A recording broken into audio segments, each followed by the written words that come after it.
Yeah. Right. All right. They can hear us now. Oh, I gotta open that stuff.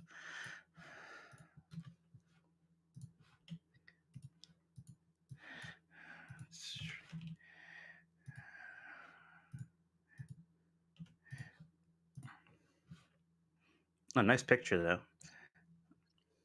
Yeah, I was like, we got to do something because we're not E3 anymore. So It's true. We're not E3 anymore. Who are these characters? So we got Wario. We got Mega. We got ARBY'S. We got Reggie and Mario.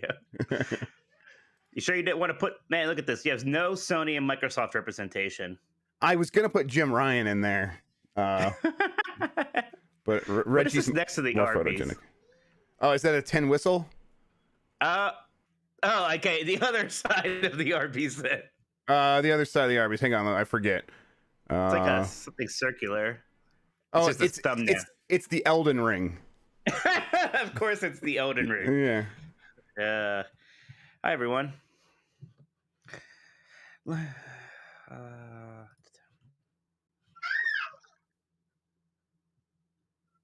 I was just going to go to like a place and just like get meat without like bread and stuff. So I thought it'd be healthy, but now I'm just going to ARBY'S after this. Yeah. After you faked me out. Yeah. Sorry about that.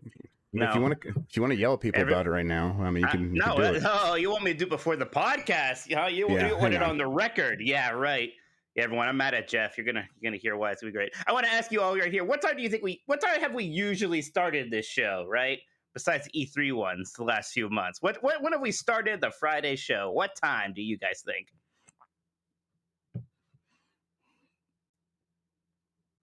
It's terrible. Either you found a good book lately. I've been listening to just a lot of history podcasts because honestly, all I read are I don't read fiction. I read nonfiction anymore, which is funny. I feel like as a nerd, for the longest time, I felt like as a nerd, I was like obligated to read fantasy and sci-fi, and it took me forever to realize that I didn't actually like most of those books anymore.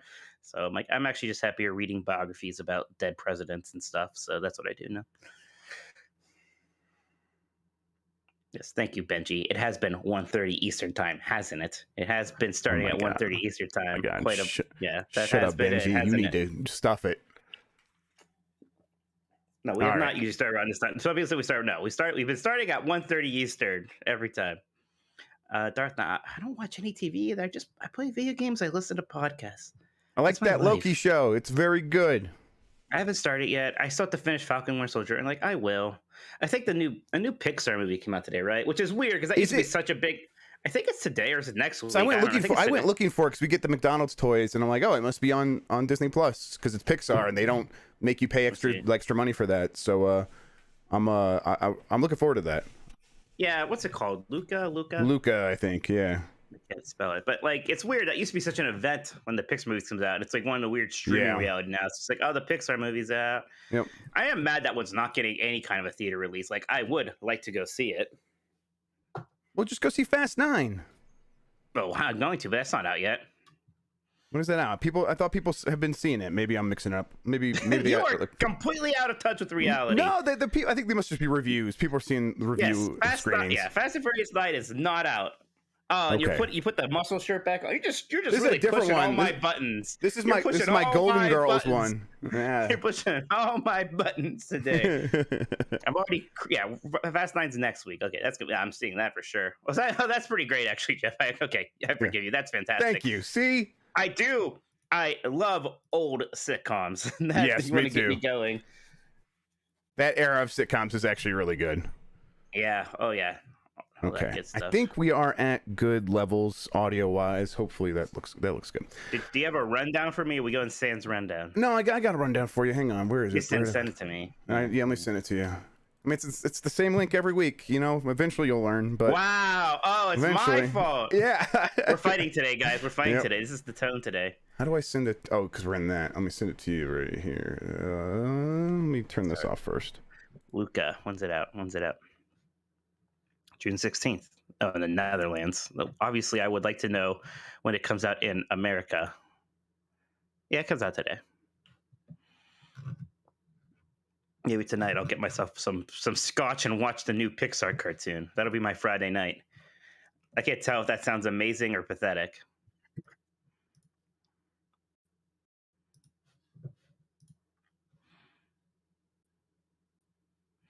Early 2000s sitcom slapped. If that sitcom is Frasier, then yes, which I associate more with the 90s, but it ended in the early 2000s. All my muscles in my neck and my shoulders, not my arms. I've got weak gamer arms.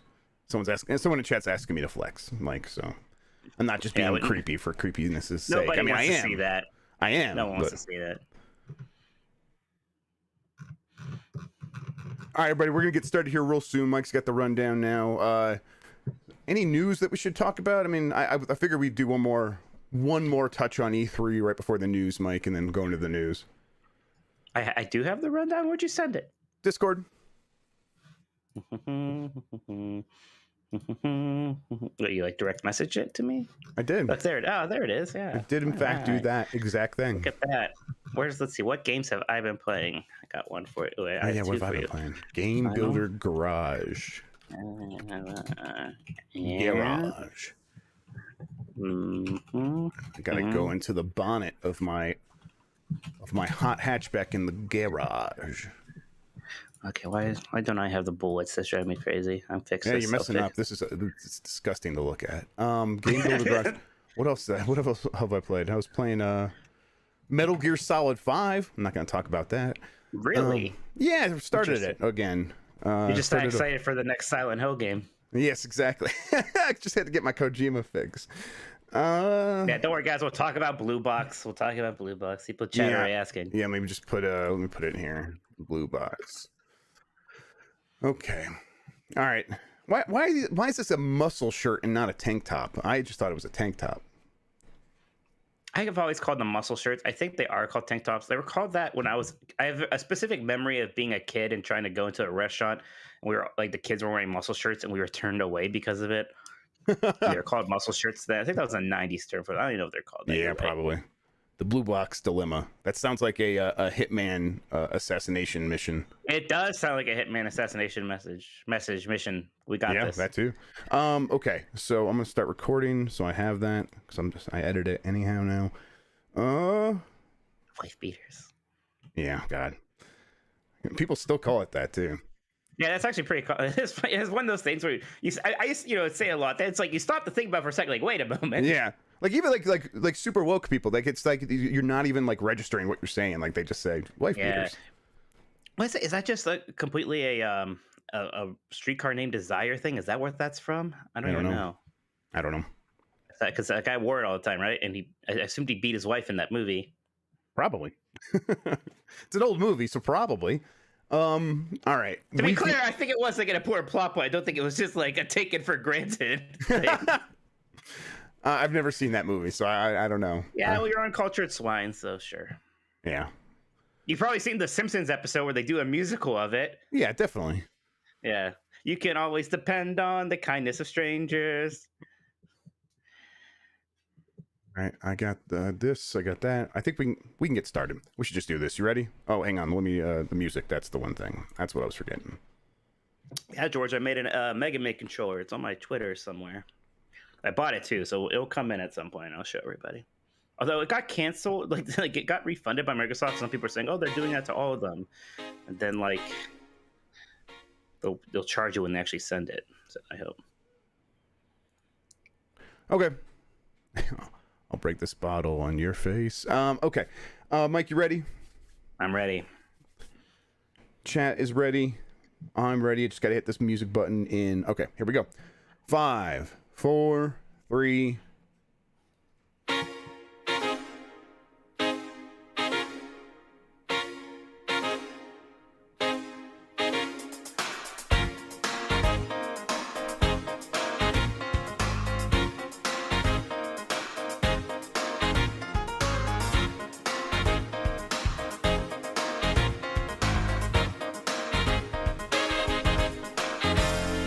It's the internet. You're busy. Let's do this. Welcome to the Gamesbeat Decides podcast. This is the podcast where we decide everything about the world of video games so you don't have to think for yourself. I'm your host at 11 a.m. Mountain Time every week, wow. Jeff Grubb. No. With me is...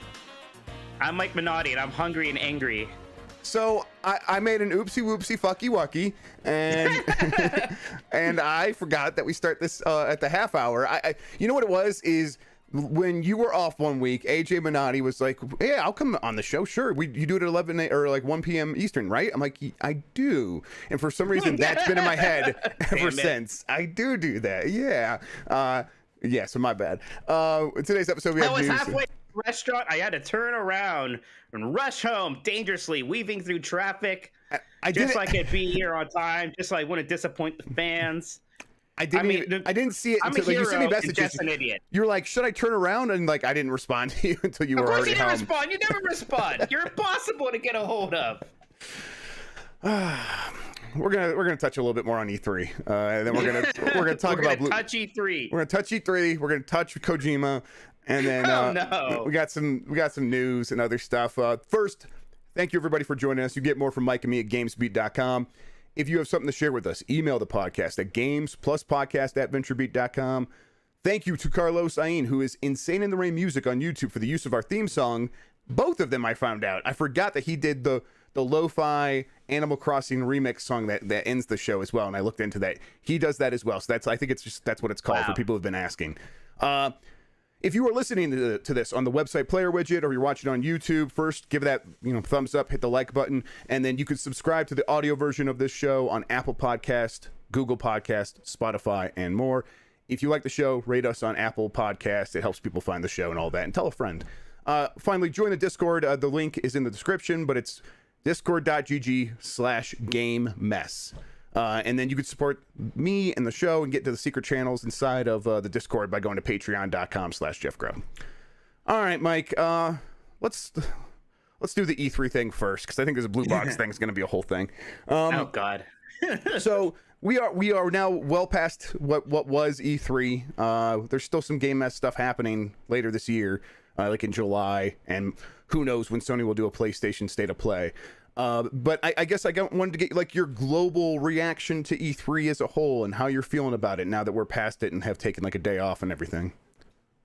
Yeah, like as I kind of predicted on Tuesday already, like the bad stuff becomes like a distant memory, right? You remember the things that were good. So I think most people are still talking about Microsoft and Nintendo, and they're getting a good impression from E3 because of that, right? Like the two big guys, they delivered. Then Ubisoft also did fine, right? So yeah, Capcom, Gearbox, Square Enix, those were weird to bad shows, but whatever. I'm feeling pretty good about it.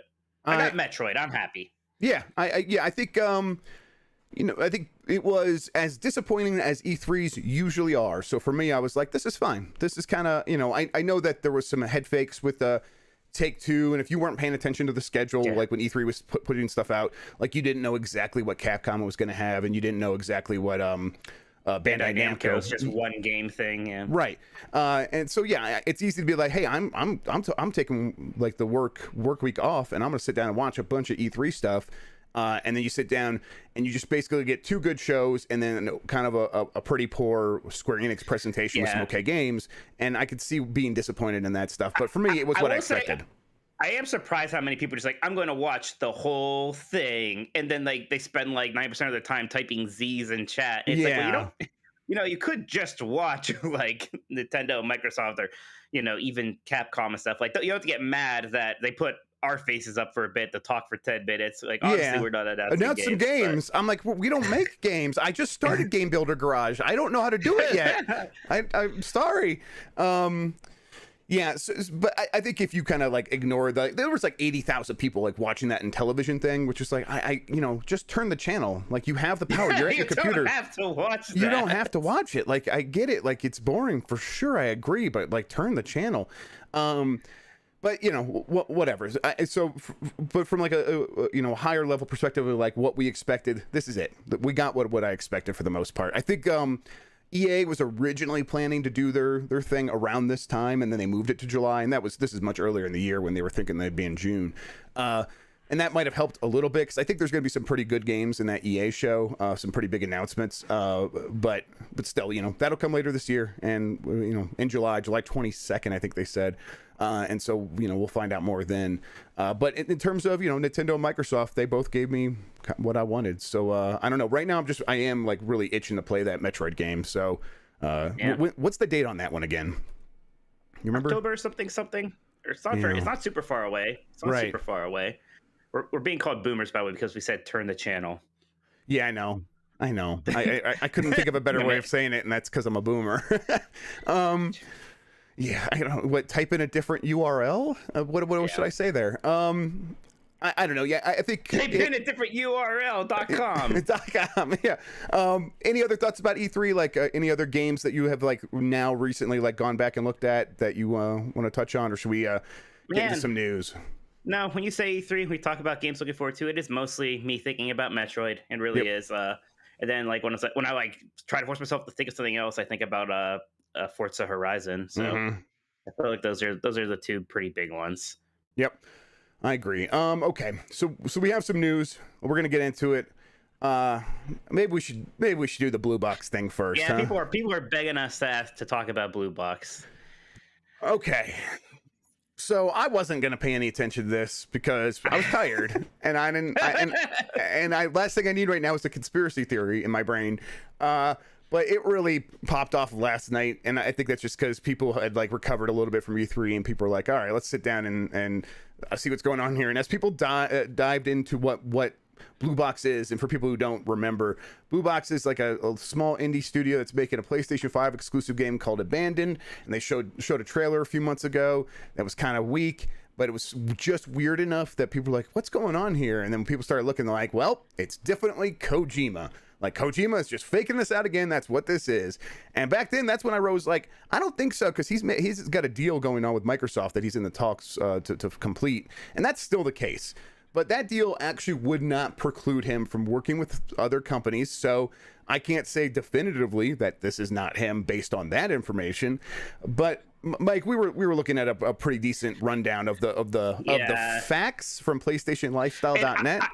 I didn't want to, because that's the thing with conspiracy theories, right? Like, of course, the more you look into them, the more you begin to believe it, right? Like, that's the trap.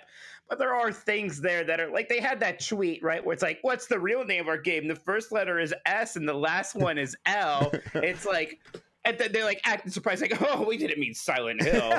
So it's like, well, like, what's going on there? Are they really stupid? Are they playing into it? Or are they that bad at teasing something? I think it might be like internal studio drama, where there's someone who's just like a strict opportunist who's like, we're going to take advantage of this, and I'm going to go out there, I'm going to log into our Twitter account, and I'm going to say it begins with an S and ends with an L, and then everyone else is freaking out there going, what are you doing? You can't do this. This is insane.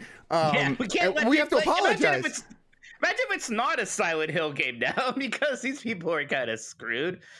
And the other like kind of convincing thing is that if you translate, if you like go to like Google Translate Japanese to Turkish, you translate Hideo to Turkish, it's Karaman, which is like the supposedly the guy's name who runs this studio. So that's, I don't know, that seems pretty weird, right? And Sony said that he was back when he was working on Death Stranding, that Kojima was spinning up a new studio in Amsterdam, and this Blue Box studio is from the Netherlands, which is, that is where Amsterdam is. I can never remember. Yeah. And so it's like, okay, I see the connections, I see the coincidences for sure, but like people have like kept like digging, and I think that Hassan Kamran or whatever is like that's the name that is actually on the incorporation paperwork for this company, and it feels like Kojima would like to, like, he likes to tease stuff and he goes the extra mile, but also I don't think he's going to fake an identity to break laws to announce a game. I don't think he's going to do that so much. But listen, I get why people are buying into this. A lot of that stuff is compelling. But I don't know.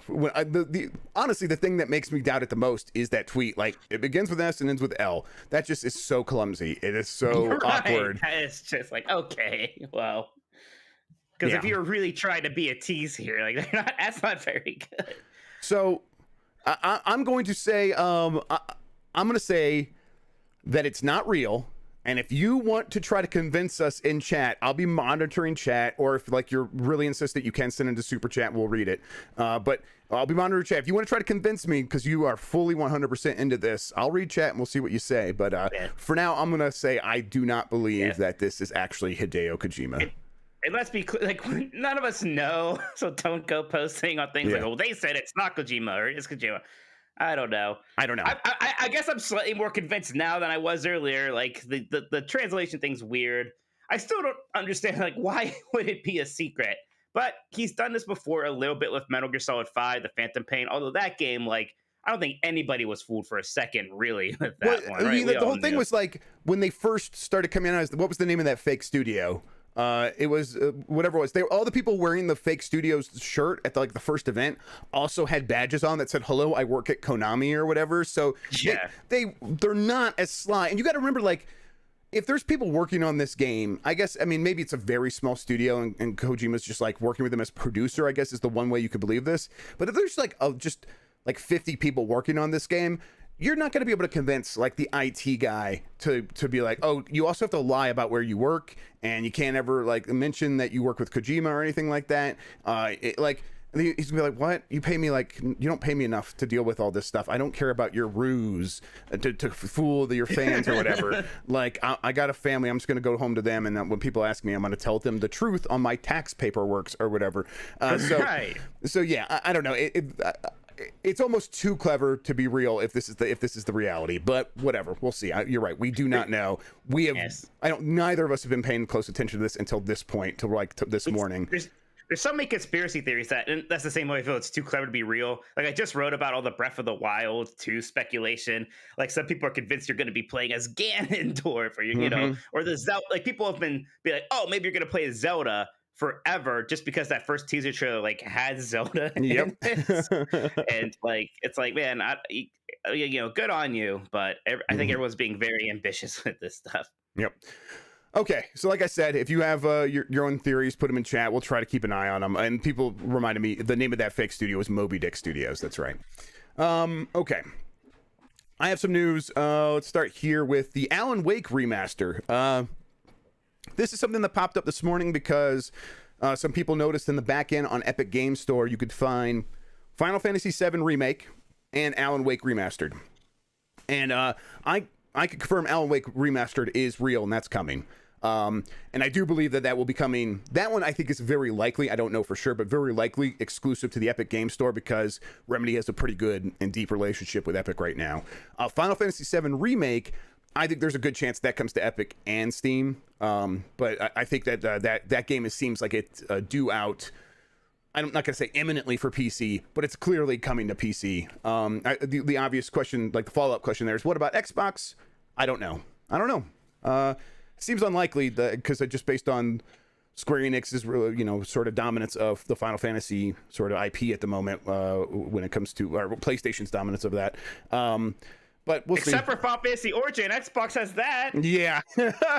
I wonder why. That guy, the guy in that game totally looks like he prefers Xbox. The Hollister Chaos guy, he definitely plays on Xbox. Yeah, people I don't know how. I don't really know what you mean, but people are going to be mad at you for saying that. Oh man, yeah, you're right, but oh well. I got to say what's in my heart, Mike. I have to put it out there. To be fair, his like comedic sidekick totally looks like a guy who plays PlayStation. Yes, so. Exactly. I know exactly what you mean by that. So yeah, I mean, I guess that's not much else to say about the Alan Wake Remastered and Final Fantasy VII Remake on PC. But yeah, those should be coming pretty soon. I think. Who knows when we'll hear about them for sure, but probably in the coming months. Phil Spencer criticized Sony for making players pay twice for games, and he didn't say Sony directly. This is something that kind of happened last week, right before E3, when Phil Spencer and Satya Nadella basically were like, let's talk about Xbox, and we're going to brief the press and kind of do this in a thing directly to the press and not put it out publicly. But in that, he basically, Phil Spencer said, hey, we let people buy games once and then they're going to own it on PC and console. And that some companies are like, hey, let's get them to double dip and put it on a console first and then put a better version out on PC later, make people pay for that again. And I think that that's all right. But it's also very standard for games, right? We talk about double dipping all the time, Right.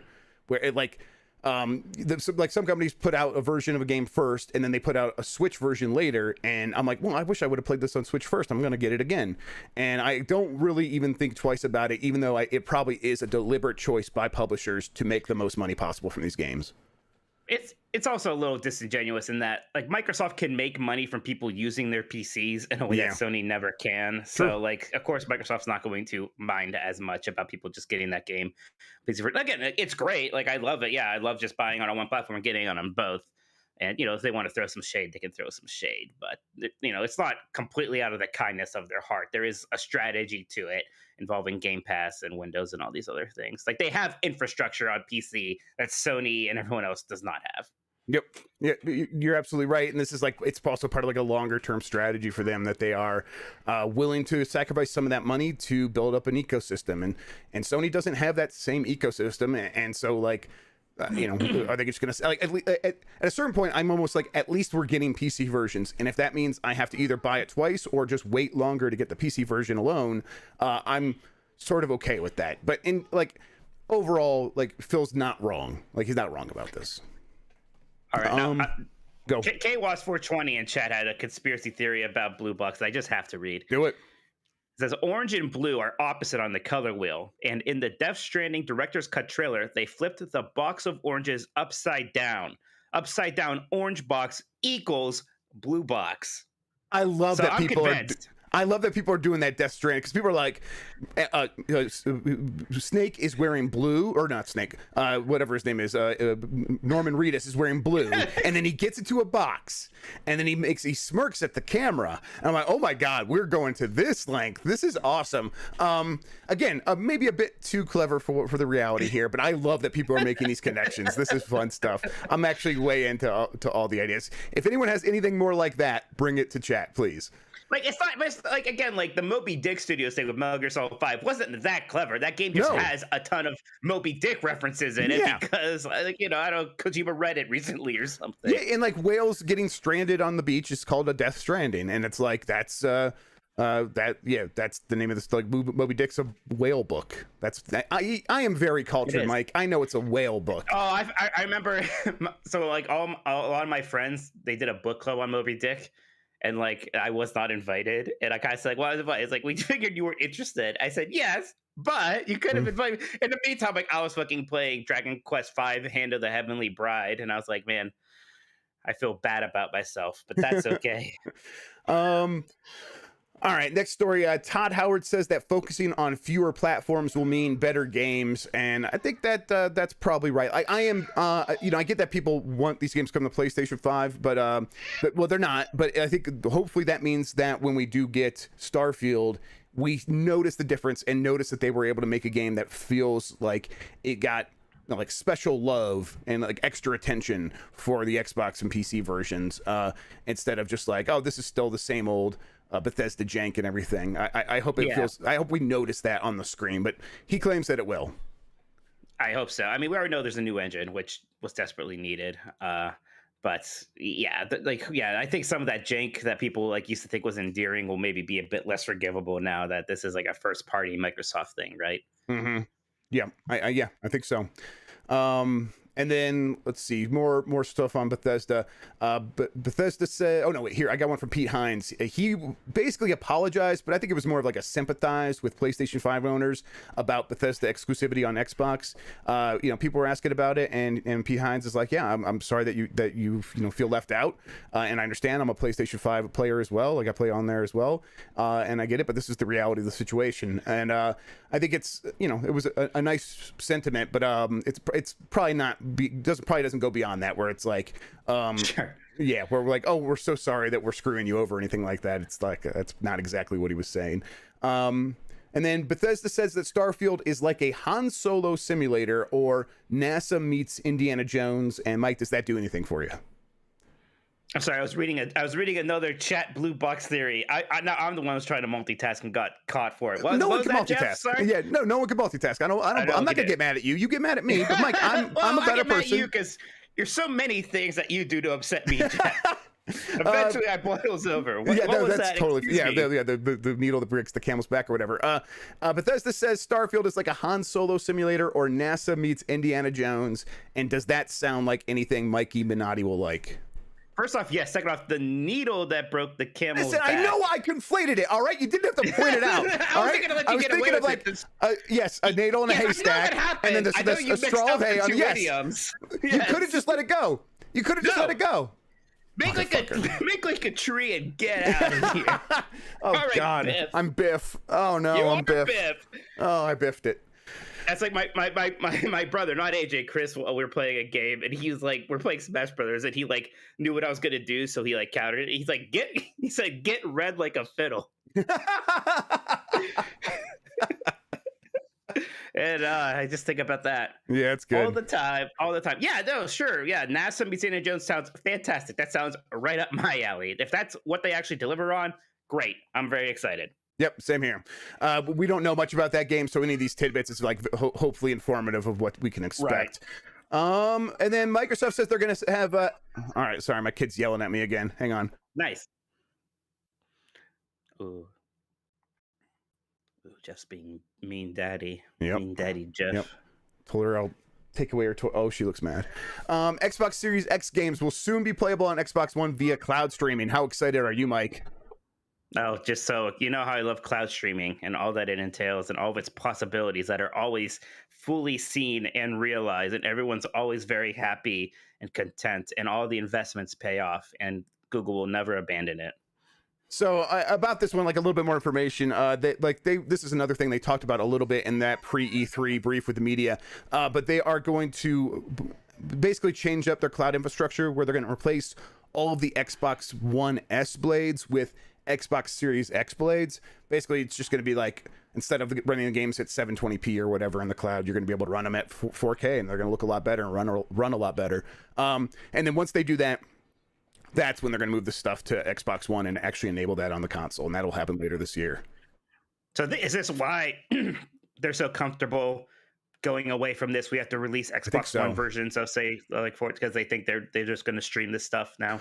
I think it makes them. I think it's twofold. Where like Bethesda says, "Hey, Starfield is just a next gen game. Let's be real here. Let's look at this game and say, do we want to hold it back in any way, any tiny way, to get it running on Xbox One? Let's release it in late 2022 and just cut it off and say this is just an Xbox Series X and S game. And we have an option here where we could just run it in the cloud on that Xbox One. So if those people who are Xbox Game Pass subscribers want to have access to it, they have access to it. They could just stream it from the cloud on their Xbox One." And it's like, oh, okay, so it all fits and all works, and we're going to get the best version of that game possible. And then Elden Ring will support smart delivery on Xbox and will get a free upgrade on PlayStation. So that's a game that has been in the works for a long time, and it was being made specifically for last gen hardware. And it's I think they wanted to make the updated version, and they are like focusing on PlayStation 5 and Xbox Series X versions. But they want to make sure, like, when people go and buy this game for PlayStation 4, they'll be able to just upgrade it for free. Although, of course, I'm sure it'll be that confusing process like normal, but at least it'll work. Sure. All right, Mike, do we have any more blue box things? Any more updates from the chat? Apparently, Jeff Keighley's been getting involved. Oh, no. And I can't verify any of this. And if he's getting involved, well, then you know him and his buddy Kojima. So I don't know. And again, I almost said we have to investigate it more, but I absolutely do not want to investigate it more. Yes, I totally agree. All right, Mike, that's all I have for news. It was E3 week. We could go over all the E3 news again, but I'm not going to do that. And I'm sure if people have questions about it, if they have questions about it, they can ask in chat. So we have questions. Yeah. Let's do some super chats. All right, from Jeremy G. He asks, will Phil Spencer get a Halo Infinite release date tattoo for the official date reveal? I don't think so. Yeah, that was always a Peter Moore move. I don't think Phil Spencer's ever done the tattoo thing. It was fun when he did that, though, right? Yeah. Yes, also, it was. like, I don't know if like is Halo Infinite really as big a deal as like Halo 2 was. Like Halo 2 was one of those, like, there are a few games I can remember that they seemed like the biggest games ever when they were like coming out. And Halo 2 was very much a very big deal. Kyle Martin says, happy Friday, gents. Happy Friday, Kyle. Jedi Moss 4 says Microsoft has focused more on announcing next-gen only games than Sony. Could this be an issue for we believe in generations, Sony? I mean, it's an issue in that it comes up every time, right? Like every time one of these things happens, people do throw that quote back into Sony's face. It's probably a little uncomfortable / embarrassing, or maybe lowers public sentiment a bit. Is it an issue in that like they're selling less PlayStation 5s or games? That I'm not super sure about. What do you think, Jeff? Yeah, I don't think it's not hurting their bottom line, and that's or like even their top line in terms of just like revenue growth. They seem to be doing just fine on all those fronts. So they have like a long leash. They can get away with a lot of stuff. They can get away with a few sort of mistruths or things that might feel misleading in hindsight. And as long as they continue to deliver exciting products for the PlayStation 5, most people, like the vast majority of people, are going to be just fine. I think there is a long-term chance to sort of erode that trust or erode faith, and but that's going to have to come hand in hand with if games start not delivering. Like if games start to come out and disappoint, then people will point and say, well, these games aren't as good as we thought they were going to be. And Jim Ryan has said, 1, 2, 3 examples of times where he didn't say exactly what people wanted to hear. I think, but one has to happen before the other can happen. And so far, the games continue to be very good. So I wouldn't be too worried about it. Kyle Martin says, do you have any insight into why people are saying Redfall or Contraband are Left 4 Dead clones? I didn't get that vibe at all, but it wasn't clear. Contraband, that's probably a stretch. If anything, it's going to be like a Payday clone. But I mean, all it said was co-op. And it insinuated heists, right? So it's a co-op game. Again, I think more Payday than Left 4 Dead. Redfall, though, I mean, I'm the one who says it's Left 4 Dead, but you don't see that. I mean, there's 4 characters, and they're all like, wacky and quipping with each other, and they're fighting a wave of like monsters. Like you don't get a Left 4 Dead vibe from that at all. I don't know. Yeah, maybe I'm seeing into it too much, but to me, that's. I see Left 4 Dead and people are like, no, it's an open world, immersive sim, and I'm like, if you say so. Well, I mean, that's what they said. That's what they called it. But you're right. The trailer itself gave off those vibes of a Left 4 Dead. I was on the DPS podcast yesterday with Slow-Mo Backslap, and he said that it was giving him Borderlands vibes, which is another thing. Like they're not implying when they say open world immersive sim, but the character sort of classes and stuff might imply that. So that almost actually maybe even makes more sense, huh? Because Borderlands is a game that, because we know that you can play this game single player, just like with Borderlands, but obviously you can't. Like it is in a way designed for co-op, so that could make sense too. Actually, you might be right.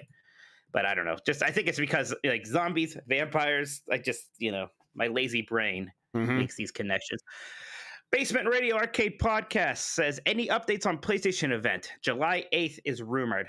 That seems sooner than I would expect, but if it's, I don't know. I haven't heard anything. And I feel like these rumors happened last year as well, and all of them except for mine were wrong.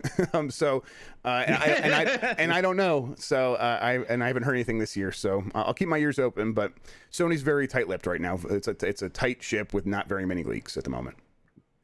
Paulie G says, what's Nintendo's holiday game? 2D Metroid, Shin Megami Tensei 5? I mean, the answer is yes. It's like last year, right? There wasn't a big holiday game last year, right? Like they had Super Mario All-Stars. They had some other things I can't remember, but there's going to be, it's just going to be a bunch of these sort of slightly more niche games. Like they're not going to have the next Mario, the next Smash Brothers, the next Zelda, but there's a lot of people going to be interested in 2D Metroid. There's a good amount of people who will be interested in Shin Megami Tensei 5. It's a lot of games that are going to sell like 2 million and more. Yeah, and Pokemon, the remakes, which aren't, those won't sell nearly as well as like Sword and Shield will, but they'll sell well. There's people. So I think those 3 things together, and maybe even one. I think there's something I'm even forgetting about, but they have enough stuff for this holiday, even if none of them are like the Mario Kart or the really quote unquote big thing. It'll be fine. Or even like the one year was Luigi's Mansion 3, and was like, is that a good enough holiday game? And it surprisingly was. Yep. I don't even think they really have that necessarily this year, unless 2D Metroid really overperforms. Well, I mean, yes, they do. Mario Party Superstars, Mike. A sequel to a 15 million seller. Yeah, that's the other one. But that's another great. Like, in fact, like in terms of quantity, it's a really good holiday. Yes, Advance Wars December 3rd. Yeah, that's right. And Wario. So there's like a bunch of releases. It's 1 to 2 games per month, like through the end of the year already. So that's really great. Yeah, and maybe in some ways that's better than just having like one Mario game, right? Mm-hmm. So I think they're going to be fine. And look, they're also switches are switches. They're selling like crazy, anyways. Jackie G asks, "Is Contraband a timed exclusive?" No, that is well, no, because that's an Xbox Global Publishing deal. So I guess there is a world where those occasionally end up on other platforms, like what's the game you like, Mike? Your favorite game, Ori. Those Ori games have gone to other platforms, and I think those are also Xbox Global Publishing deals. I'd have to like look at it exactly, but I think it's like right now it's like a full exclusive, maybe with an option later to go elsewhere if the developer like really wants it and Microsoft says it's okay. But I don't know for sure one way or the other. I would lean towards it being a full exclusive though. Yeah, that makes sense to me. Brett Templin asks, "Do you think Bonnie Ross stays at 343 Industries after the mess Halo has gone through, even if Halo is a hit?" I don't know. I don't have any insight to that. I think maybe. She seems to be. If the multiplayer comes out and people love it, most people aren't going to worry about one way or the other about the campaign. I know people have said like 343's never made a complete Halo, but I think this multiplayer has a chance to sort of overshadow everything else with Halo. So she might be fine. And and if she doesn't stay at 343, it might be because she moves up within the Microsoft sort of hierarchy. So there's a chance for that as well. Matt O'Keefe asks, "Will Nintendo ever do Virtual Console on Switch?" It doesn't seem like it. No, it doesn't seem like it. Yeah, it really doesn't. It's a bummer. But no.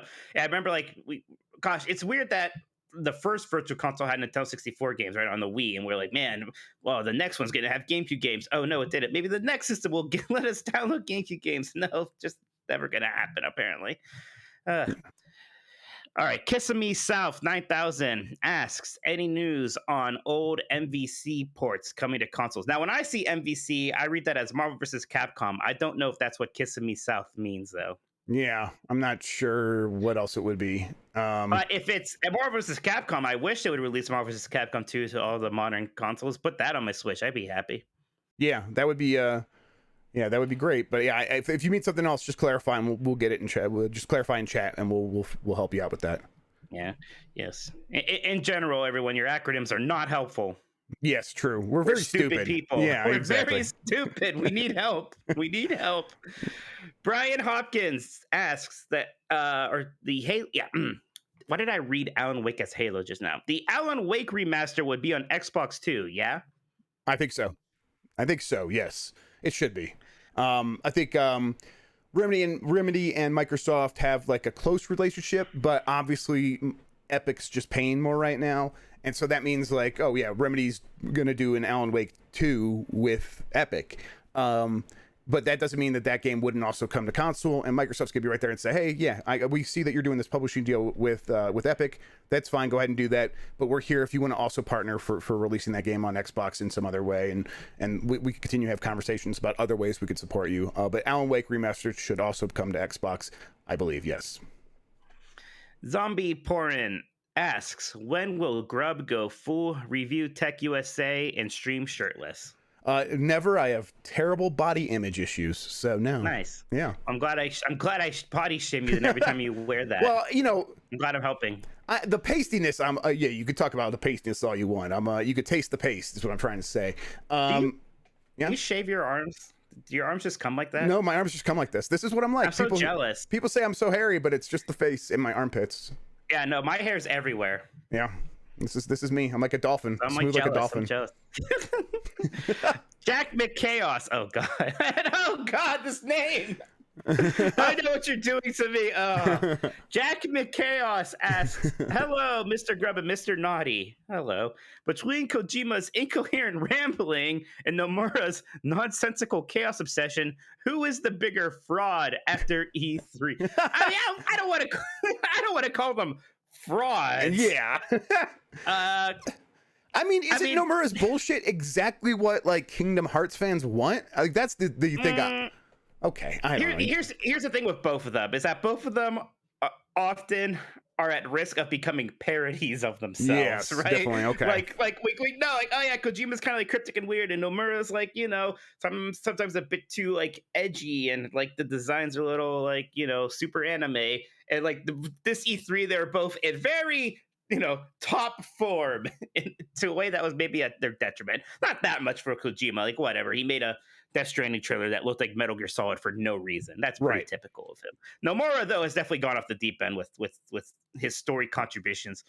Because, like, again, the gameplay for Origin is good, and I assume he was not very involved with that. Like, I assume Nomura is the one who's like giving them like the design notes on Jack and telling them that he needs to say chaos more often. So yeah, I wonder if it's just like Japanese has like 50 different concepts for chaos, and they used all of them in the trailer. And then when you translate to English, it's just chaos. No, because chaos is literally the name of like a being, so it's a proper name, I'm afraid, Jeff. So I don't know if you can say anything else. Yeah, that's weird. What a weird trailer still. Yeah, it's an awful trailer, just terrible. Thank God they're actually lucky they released the demo once it started working, because I think it made people feel better about the game. Mm-hmm. Alexander Dark 91 asks, Bethesda's publishing arm still exists, right? The last game they published was Rage 2. Any word on their future projects?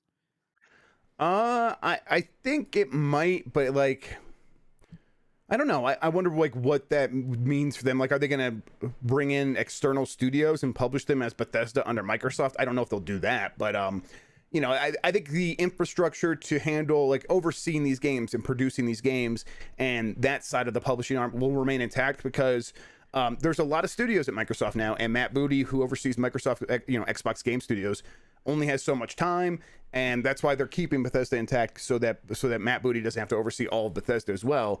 Bethesda will continue to sort of publish itself and handle that side of things for itself. Yeah. Kiram asks, Demon's Souls remake for PlayStation 4, is that confirmed? ? Is PC possible? Well, it's not confirmed. I don't think it's confirmed. Yeah, I don't think it's going to happen. I guess you would think maybe because one of the other big like PlayStation 5 only games. What was that? The Hackers Looter. What was that game called? Oh, Godfall. Godfall. Yeah, Godfall's coming. Yeah, but that wasn't published by PlayStation. That was published by Gearbox. So. I think it's possible in the same way that, like, Uncharted 4 is coming to PC. So, Demon's Souls could eventually come to PC as well, but it's probably going to be a couple years if it happens. You don't think it's coming to PlayStation 4? Oh, PlayStation 4. Is that what the question was? Yeah, no, I don't think so. It's a 2-point question. They're asking if it's coming to PlayStation 4 and if it's coming to PC. I don't think it'll come to PlayStation 4, no. Okay. Kung Fu Hot Dog. That's a fun name. Hey, gents, do you think devs might get away with using any of the stolen source code from CG Project Red and be repurposed? Have a great weekend. Does anybody want that source code? Yeah, I don't know. I'm sure there's like some parts of it that might be useful. They spent a lot of years on that, but it's the final game was still pretty messy, so I don't know. I think that if you are a developer in the country of China, you could easily get away with it. Right. I think that you could probably get away with using the entire thing, and you probably will be, and the people will be like, hey, you should, this is IP copyright infringement, and China will be like, okay. But in other countries, you have to be a little bit more sly. I still think that there's parts of it that you could reuse, yes, and it would be very hard for CD Projekt Red to prove in court that it was stolen directly. So there's a good chance that will happen. I don't know if it's worth like how much money people are paying for it, but if you are paying a little bit of money to someone for it, who's like distributing it out and like handing that stuff out, maybe it's worth it then. Basement Radio Arcade Podcast asks me, Mike, Arby's or Chick-fil-A? Oh, Arby's. Arby's. Yeah. Arby's. I mean, Arby's is, for one thing, they're not as problematic. But, yeah. I mean, they're perfect. Yeah, you get that big bag right now. It talks about how much they've donated to charities recently. Yeah. But let's just talk about the food. No, Chick-fil-A is tasty. And Boardman, like where I live, the line is ridiculous. It is the most popular dining establishment by far, and it's good. I don't think it's as good as like the 30-minute wait makes it out. No, it's never. It is never worth the wait for me. Yeah. And Arby's chicken is good. Yep. I like their tenders quite a bit. You get chicken tenders, yes. It's like one fast food place that still has really good chicken tenders. So yeah. I'm Arby's definitely. Yes, Arby's for sure. Jedi Moss 4. How does Metroid Dread break Metroid's sales curse? So for people who don't know, like the Metroid series has never sold fantastically. Like even like the games that we think of like these all-time greats, like Metroid Prime 1 or Super Metroid, like a couple million sales probably for this. They've never been able to have like the big Mario or Zelda numbers. And I don't think Metroid Dread could just magically fix that. I think it's designed with that in mind. I'm sure Nintendo has realistic sales expectations for it. And maybe, this could still be the best-selling Metroid game ever because it's on such a popular console. And unlike, like, the Wii was really popular, and it actually had a few Metroid games, but we know that, like, a lot of the people who bought a Wii were not going to buy the Metroid games, right? Whereas everybody who bought a Switch, all those people are Nintendo fans who are pretty likely to buy a Metroid game. So it has that in its favor this time. And it's also, the longer we go on, more people are going to have at some point played Super Metroid. It has been available on the Switch via the Super Nintendo games they have there. It's been on the SNES Classic. Presumably, there are a lot of people now who have played Super Metroid and know that it is very good. So maybe that'll help it. But still, like, I wouldn't expect like a Metroid game to sell 10 million copies all of a sudden. Yeah, I think the one other thing is that we've had a decade of kill/save the animals, and like Super Metroid becoming sort of a more important cultural touchstone among gamers, and that stuff spreads slowly but surely. And I think more than ever, Metroid is like has a lot of fans that have been waiting for something like this. And so I think there's like, it feels like now is the time to strike for Metroid. And if it doesn't work out now, it might never work. But whatever. Brett Templin asks you, Jeff. Jeff, are you Jeff as a referee for a Paris Lily versus Ka charity cook-off? This sounds like some insider or YouTuber stuff I'm not aware of. Yeah, did you watch that Microsoft thing yesterday? The Xbox Game Showcase Extended? Just a little bit here and there. So Paris Lily was the host, and he's in a beef with Ka Jenkins or Ka Adams, Khalif Adams. And yeah, they always say, well, each other's cooking is really bad. And so when Paris Lily got to show off his new custom Xbox Design Lab controller, he wrote "Ka can't cook" on there, and I would absolutely referee that. I think I've got a pretty basic palate. Like Steph cooks dinner sometimes. A lot of times she's a great cook. You can't say that. We're repping Arby's. We have to say we have very refined. No, I think most people are like us, where it's like just like give me you. some. Whoa. Give us some food that is tasty and isn't like I'm not a foodie. I like food that it tastes good, and that's about it. I don't think about it much deeper than that. And so if they're gonna come in with like their refined palates and come in with like do you notice the hints of cherry? No, I fucking don't. Some foie gras.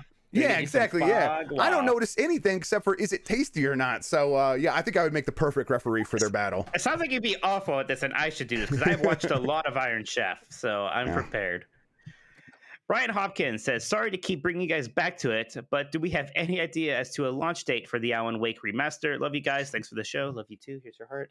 I don't actually know. I haven't looked too closely into it because I was just like, hey, this thing's happening. Is this real? And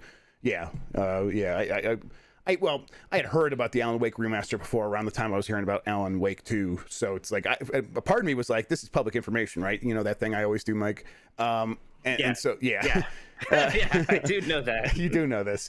But I've never gotten a date or anything like that, and I've never looked into it. I'll check around, and maybe next week if I have new information, I'll let you know. All right, Sonny has a question. To be clear, I know what you're doing here, but I'll read it anyways. Mike, what's your favorite thing from Arby's?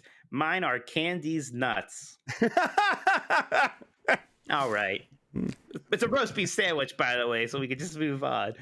Look, guys, we need to clean it up if we're going to get that Arby's sponsorship. Yeah, you guys, just telling you guys are a part of this. You got to help us out here, because if we get it, we're going to make sure we get a coupon code or something. So you guys be careful. Free curly fries. Let's go. Pablo L says, "My breath of the Jeff observation. He seems to be wearing Ganon's muscle shirt.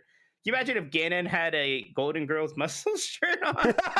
That's the conspiracy theory that I'm here for Breath of the Wild 2. You know what my big conspiracy theory for Breath of the Wild 2 is? I bet you play as Link. So you're not buying into the playing as Ganon thing, huh? No, Mike? I'm not buying into that. I think I buy into it. I'm getting my hopes up. I'll get my hopes up, Mike. Look, when Breath of the Wild 1 was coming out, and I looked at that trailer, and I was like, oh my god, there's Korax, and they have the bird people. It's a Wind Waker sequel, and all of this stuff. Then the game comes out, and it's like, hey, Nintendo, where is this in the timeline? They're like, what? Oh, that thing. Shit. We made that. We sold a book about that. They don't care about that big picture lore stuff. And like what? They're going to talk about how like, oh, the transition from Demise into Ganondorf into like, no. Things are different this time. They're not going to hurt me this time, Mike. It's all different. This time it's going to be different. And be clear, it doesn't matter because Breath of the Wild was still amazing, even though it wasn't a Wind Waker sequel like I fantasized at night about. But like, it's people are getting their hopes up a little. All right. Which one is next here? Scruffy Josh says, loved both of your coverage for E3. Thank you. Also, it's adorable. You're each other's yin yang of body hair. Yeah, if only Jeff didn't have facial hair, that would really be complete. Yeah. Mm-hmm. It would be really complete. Yeah. Mm-hmm. Should I show my shoulder right now? Is that going to be scandalous? I mean, you've done it before, and we didn't get in any trouble for it. If somebody wants to see it, they can tip for it. Yeah, they can pay money. Yeah, shit, I'm literally. That might be against the terms of service, Mike. I probably shouldn't say that. That sounds like that sounds. Yeah, never mind. That might be specifically against the rules of YouTube. It's free, everybody. It's free. Look at all that hair. Okay, good. I said that. It would be very funny if we got kicked off YouTube because we were soliciting tips to show skin / body hair. Show my shoulder body hair. Yep. Wow. Okay. Mike, can you flex? Thanks. I'm not going to flex because I'm feeling a little. I had to run back from the thing. I'm a little sweaty right now. I'm not showing off what's going on under here. There's a heat wave. It's like the weather's weird here. It's getting cold and hot, and I can't get my AC to quite cooperate. So I'm sorry to deny you, but no, I'm not flexing. Here, I'll do like one of those. Yeah, just do the shoulders. That's what I've been doing. Yeah. There you go. Yeah, there you go. We'll do that. We'll say that counts. Got to hold up these big brains, so we got these big shoulders. That's right. Stephen Lamb says, "Happy Friday, Kroger, Jason Momoa, and Bald Jeff. Buy one, try one, and one goes away forever. Arby's pizza and cannoli. Wow, rough. That's rough. Okay, so I'm going to. That's rough. I guess I'm buying Arby's. I'm trying. It's buy, try, and go away forever? Yeah. So I'm buying Arby's. It'll try the pizza, and cannoli goes away forever. And I'm sorry about that, Mike. Yeah. Well, Arby's has a pizza slider, so we're covered with pizza anyways. Yeah. So yeah, buy Arby's, try pizza. Yeah, cannoli's going away forever. I mean, I'm not a sweets guy, so actually the cannoli part's easy. I'm very Italian, and I do like a good cannoli every now and then, but I'm not like. It's also not the only Italian sweet either, so you'll be fine. Yeah. Yeah, no, give me those pizzelles. That's where the real lip smacking goodness is. All right, from Tony Talupe, how prepared should we be for another Halo delay? Everyone's really anxious about there being another Halo delay. I think we're going to be fine. What about you, Jeff? I think I'm leaning towards we're going to be fine. It's still in the realm of possibility, though. I think, of course, it's still on the table. Sorry, I just saw a very upsetting super chat. But I saw it too. We'll get to it. We'll reprimand him. Yeah, we will. Okay, good. It's in the realm of possibility, but I would not lose sleep over it. They're really trying to get this game done for you specifically. Everyone working on this game understands how much people want this game to come out. They don't want to delay it again. So that's that should give you some hope. Yep. Infernal Tim 1 says, no question, just thanks for everything all week. If Arby's won't sponsor you, I'll at least add to the Arby's funds. Thank you very much, Tim. Thank you, Tim. Nice super chat. Thank you. Appreciate it. It is going to that. I'm going to be doing the Arby's funding right after this. We'll see. Joel Stud says, any tips to get Metroid Dread Special Edition? Oh, he called it Metroid D, and he says he calls it Metroid D just for me. Thank you so much. Been trying since Tuesday and following WarioWare 64. I mean, WarioWare is probably. Is it that hard? Movie. I didn't realize that. Which is optimistic, right? Maybe this is actually going to be like a good selling game. But also, maybe they didn't make very many of them because they were probably so not. Yeah, man. So yeah, I mean, keep trying. Hopefully, you would want to think that they're going to make more because it's doing well. But like Nintendo often doesn't do that, right? Yep. So best I can say is good luck. I haven't even considered trying to get one, sadly, but. Best luck. If I just get the amiibo, maybe I'll be happy. Jay Lins 001 says, nice shirt, Jeff. Arby's is extremely gross.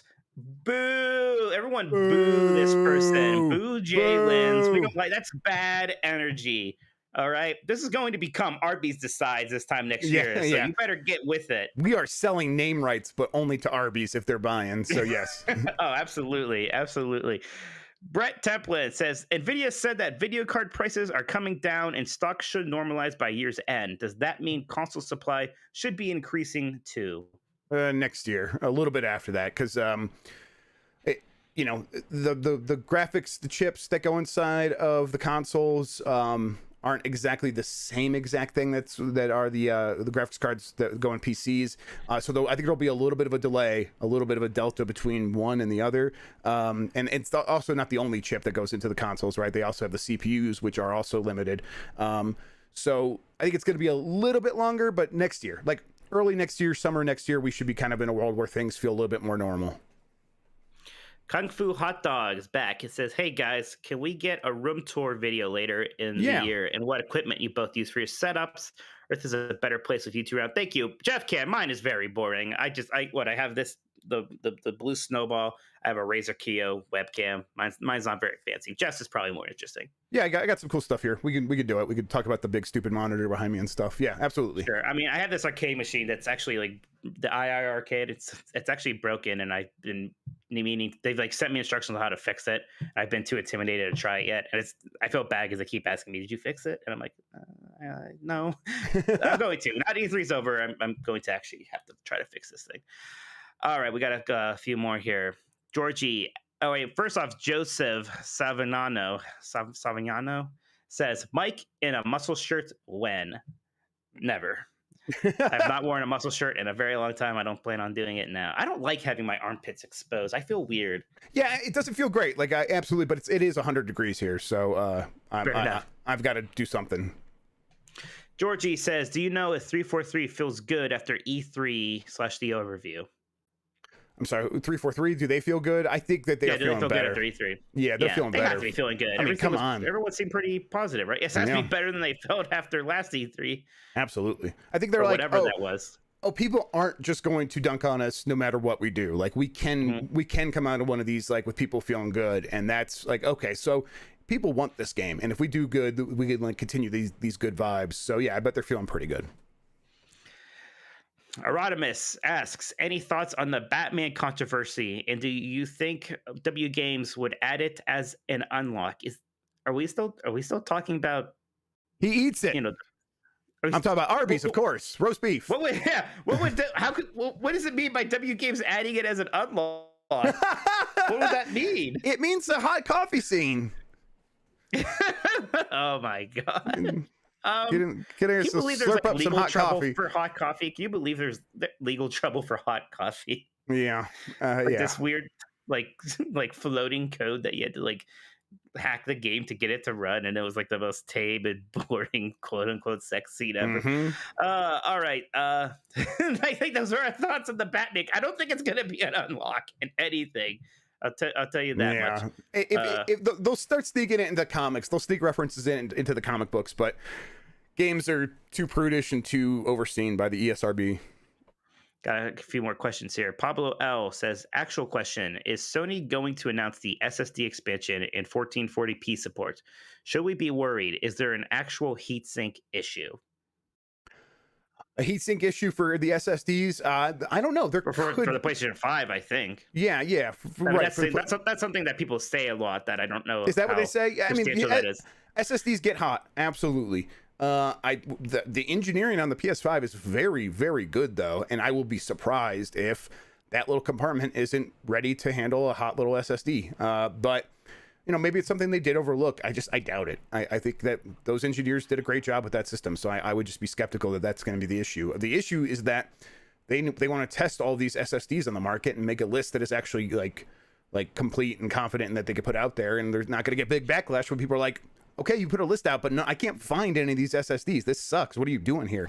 They wanted to just wait a little bit longer, let a few more get on the market, and then yeah. And they always said summer. Like summer hasn't begun. Summer doesn't begin for another couple days, right? So yeah, just let's give them a little bit more time. And then what was the other issue that they were worried about in the question? That was it. I mean, just Okay. Well, when are they going to announce it? I guess 1440p support. That I don't know. I doubt it. Right now, I'm skeptical they're going to do 1440p support anytime soon, but maybe I'm wrong. Dr. Butthugger says E3 is the time of backroom deals and developers networking. How has that been handled the past year plus without virtual E3? Probably not as well. That is a point I think some people do kind of miss, is that's a big part of these things, is these people meeting up and making deals.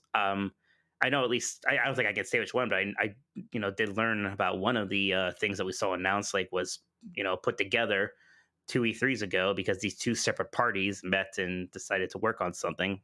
Yep. Like a crossover. You can probably use your imagination what that is. But yeah, like that. It's true. They can come to the Gamesbeat Summit and hang out in our Slacker Discord during the summit and talk to each other there. We've had some deals happen at our events this year, but that's like much better than what E3 was presenting this year, where they were like, hey, you log into this app that no one's going to use and make your own emoji or whatever. So yeah, but you're right. It's definitely been affected, and it's not as common this year because of that. Brett Templin asks, when do we hear more about the Warner Brothers games? Well, we'll hear about the DC ones at DC Fandom, and that's in October or August or something. I can't remember the date off the top of my head, but yeah, that's coming up later this year. They've already announced that's happening. They'll talk about those games then. Harry Potter, I don't know. They probably won't talk about Harry Potter again until either next year or maybe at the Game Awards or something. Yeah, that sounds right. Well, that's it for the Super Chats for now. If you guys have any more, we'll get to them before the show's over. Yeah, and I've got a handful of questions here. So these are from our podcast producers in the Discord. If you want to be a podcast producer, you could just go to patreon.com/chefgrubb. Dick Turbo, will we ever see a scandal of a launch as big as Cyberpunk 2077 ever again? Like on like the full length of humanity's timeline, maybe, but it seems unlikely anytime soon because most people learned from Cyberpunk, right?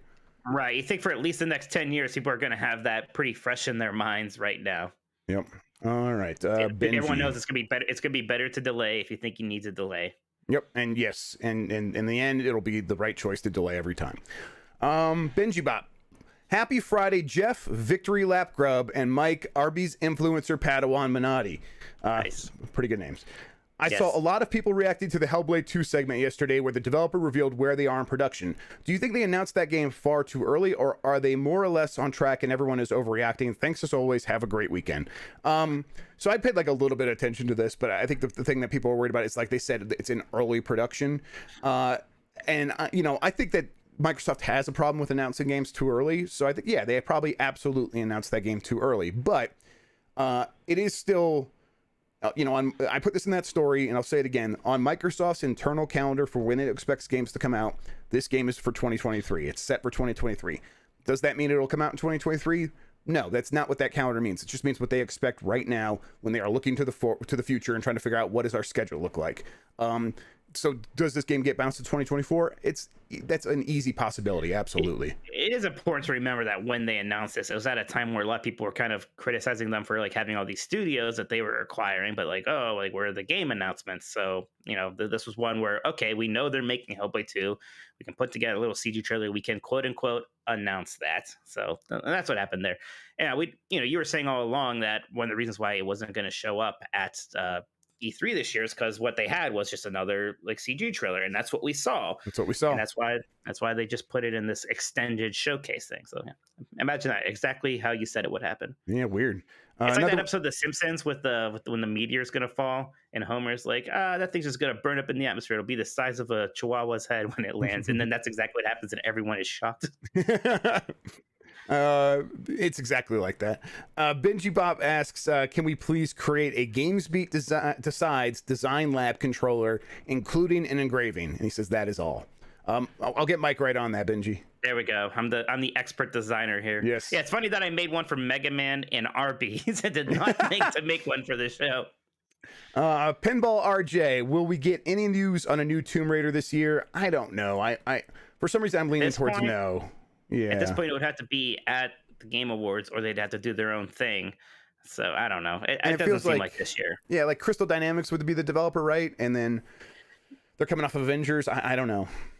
Yeah, I'm right there with you. I know it's an anniversary of some sorts right now. I think people are maybe learning that we shouldn't just expect amazing announcements because it's some like game's anniversary. Right. Like it lined up for Nintendo last year with that, and that's one of the reasons why like they celebrated the 35th anniversary so much, because they had a bunch of projects ready to go. Mm-hmm. They're like, oh, what else would we do? Oh, we can also just like do a Game and Watch thing, whatever.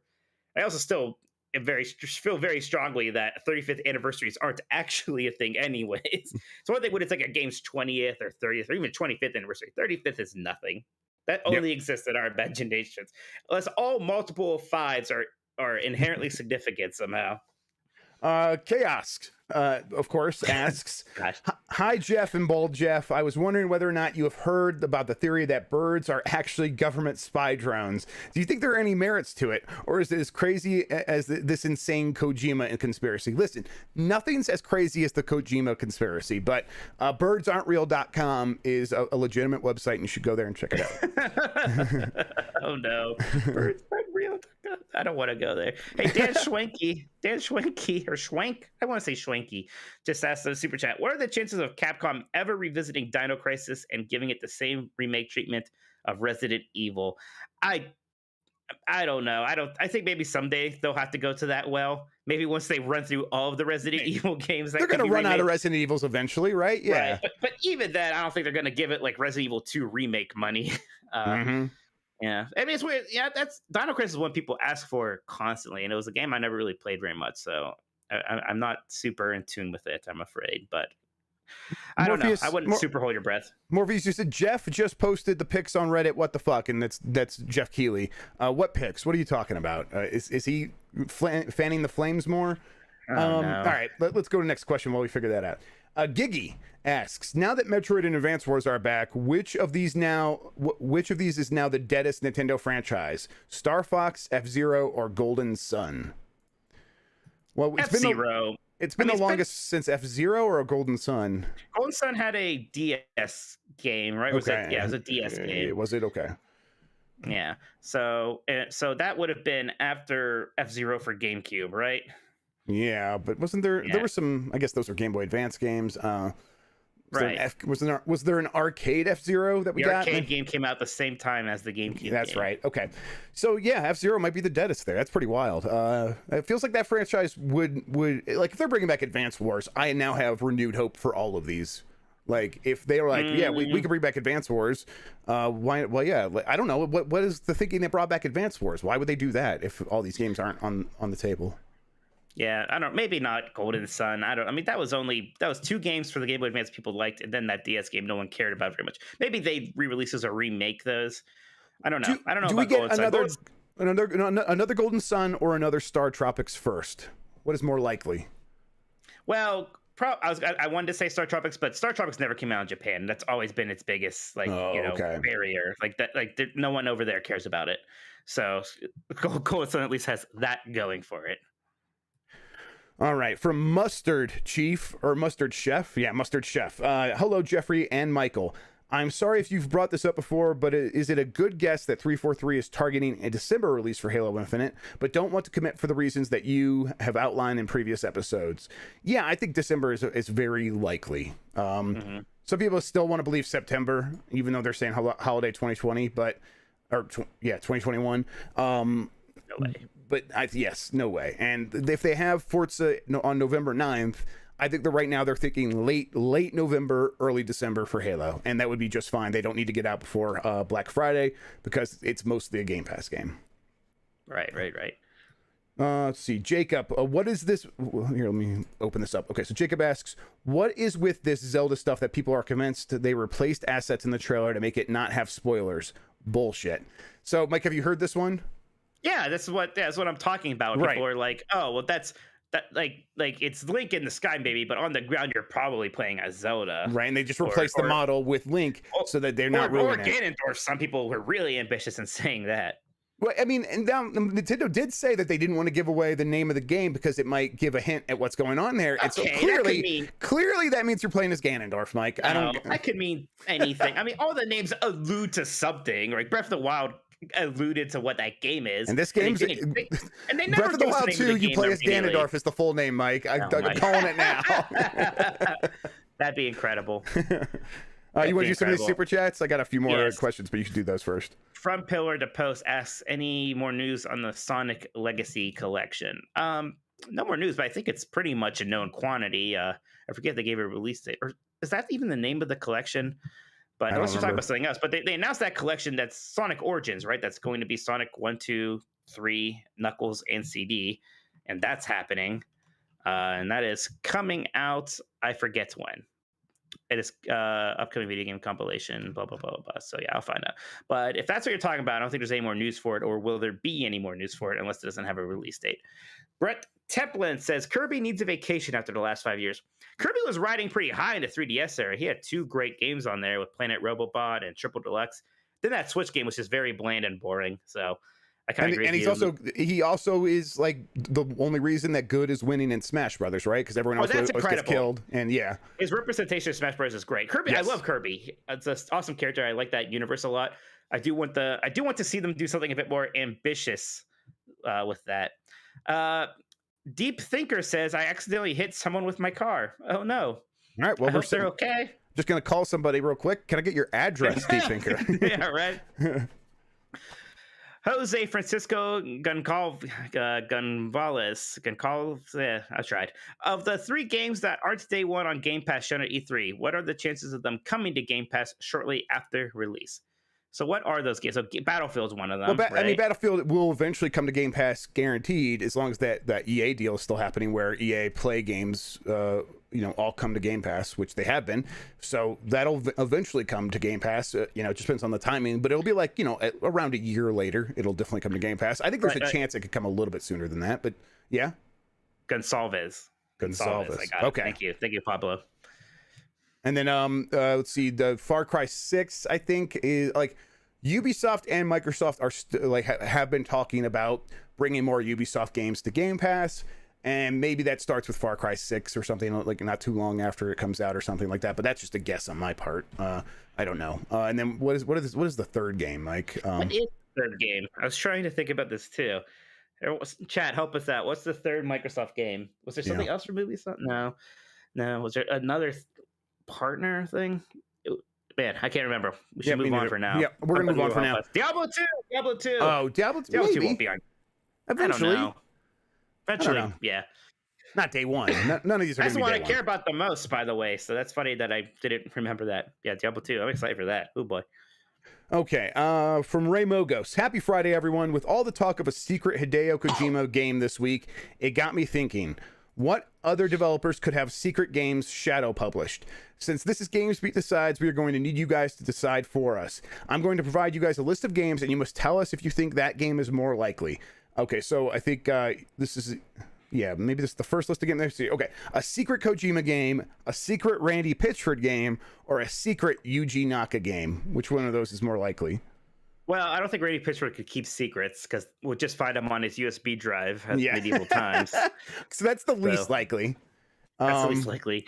Yuji Naka is going to have to go to Kickstarter for his next one, so he can't keep it a secret. I mean, he could fake an identity and say he's really someone else, and that maybe that does work out for him. So you're just going with a secret Kojima game is the most likely. Yes, it is the most likely. Right. I grant you. I grant you that. There is a list of games here that I'm not sure is relevant to the question. I think Mogos, if so, it's like Nier Automata, Hatoful Boyfriend. Are we supposed to match the developer to the game? Is that how this is? Maybe that's what it is.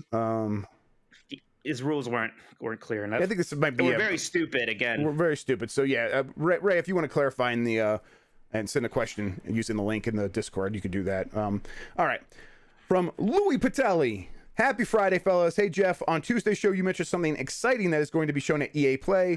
Can you bestow this knowledge upon us today and send us into the weekend happy? Mike, that game that we talked about before is going to get announced at EA Play. Right.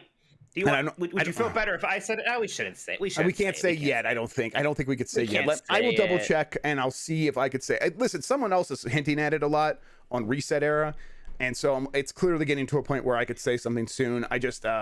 the last I heard, I wasn't allowed to share this one publicly, so yeah, I would have to double check before I did that. So There was I had a meeting recently with one of the developers and post E3, like a deeper dive into the game, and they were all talking about like how nervous they were that their thing was going to get leaked at the last second, and how they felt so bad for one of the people, and it made me feel like damn it. It's like it is our it's our job. Like, but yeah, we're not going to. Yeah, we don't write for. There's very specific conditions when we actually want to quote unquote leak something. Right. If this like the reason I'm like feeling closer is because there are other people who are teasing it now, so it's like I think it's gonna leak, and it's like at that point, well, why not us? But we don't have permission to do so yet, so we'll wait. I think and I think we'll hear a couple other games. I think we'll probably hear more about like Dragon Age and stuff there. So it should be an exciting show. But check back next week, and I will let you know definitively whether or not I can say anything about this then. All right, from Yami Seth.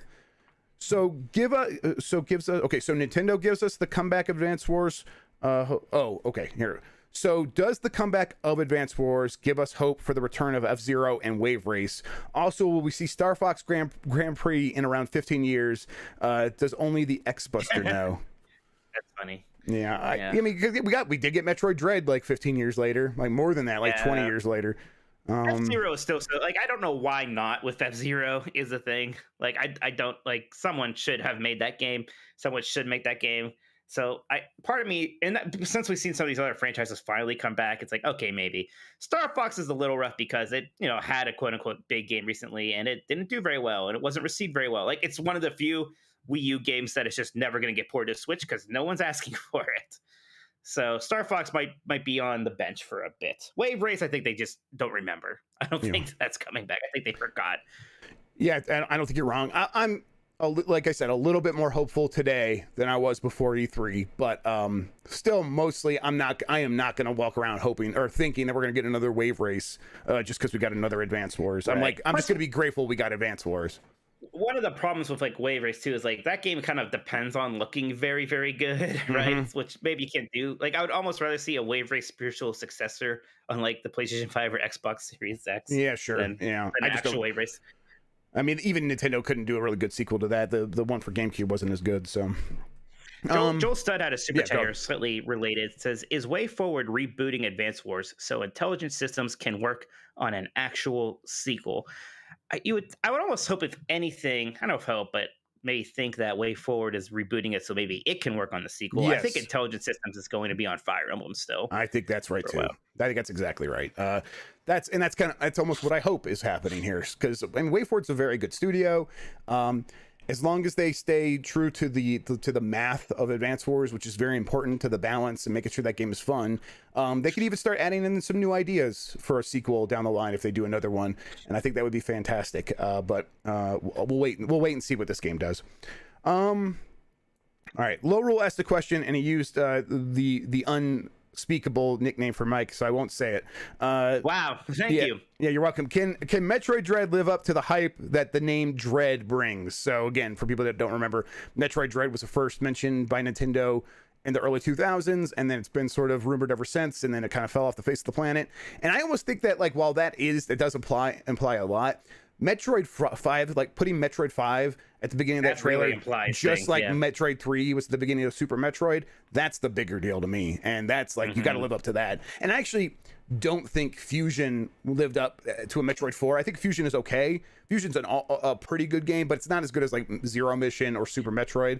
And I hope that this feels like really a direct sequel and a building on top of Super Metroid. I didn't realize you were a Fusion hater. I would almost thought people are a little split on Fusion. I almost thought you would have been more on the positive side because Fusion does have problems. It's short even for a Metroid game, and it's like it has like the sections of like the non-linear areas, which they don't flow as well as Super Metroid's map. I haven't played Fusion since it came out. I will play it again, and we'll see. And I'll see. It's very fun. It's a very fun, breezy playthrough. Okay. I like Fusion. I just started AM2R, so another Metroid 2 remake, and I'm going to play through that because it came on my Metroid Pocket. They just put it on there because it's like, hey, why not? And so I'm playing through that, nice. And then when I get done with that, I will probably play Super Metroid, and then I'll play Fusion. Okay, Mattathias, though, I have to say, saying that Fusion is better than Super Metroid, that's just wrong. So, yes, sorry. I'm defending Fusion. I like Fusion. That was so fun, because remember, Fusion and Metroid Prime came out on the same day? How exciting that was? Mm-hmm.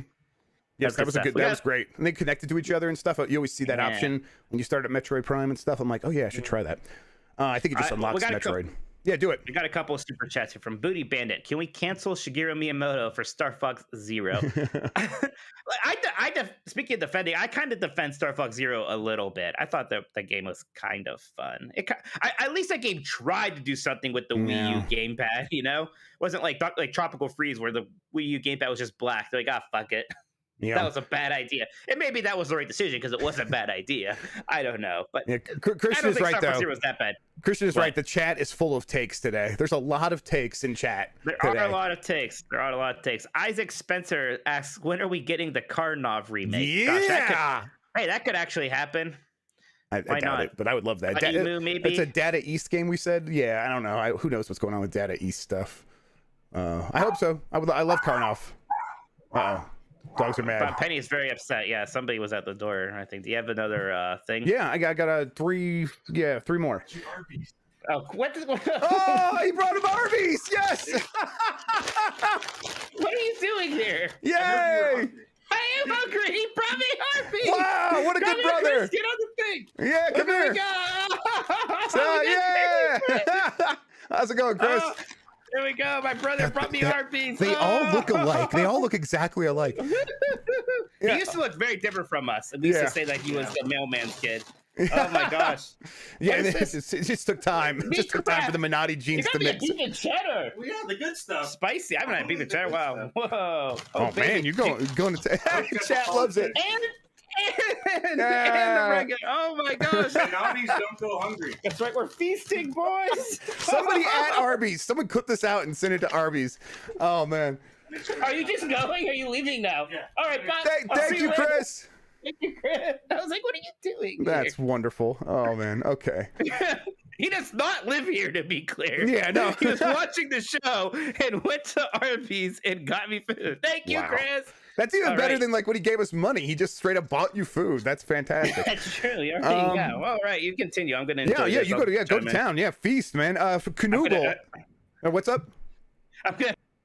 I'm gonna get better on the mute button here because I'm gonna be chewing. Yes, people will appreciate that mute button there. Canoodle asks, "Hello guys, a simple question: why isn't Minecraft on Game Pass PC or Steam? Thanks for your work as always." That's a good question. I don't know. Honestly, I didn't even realize it wasn't on. If you had told me it was on there, I would have believed you. Yeah, same here. I think it might come down to the fact that it's like the best-selling game ever made, and everyone already owns it at this point. So,